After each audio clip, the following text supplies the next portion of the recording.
welcome back to Hello High for another great cannabis recipe.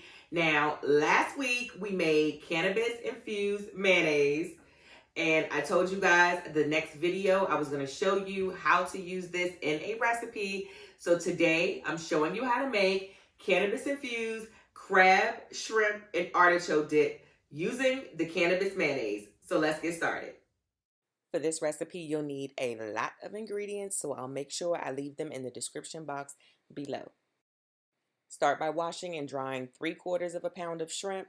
Now these shrimp are pretty big. I prefer to use a medium shrimp, but I think these are large. But anyway, then cut each shrimp in half or threes, depending on how chunky you want your shrimp for this recipe. Then add 2 tablespoons of uninfused butter to a cast iron skillet. Now I normally use a 12-inch skillet,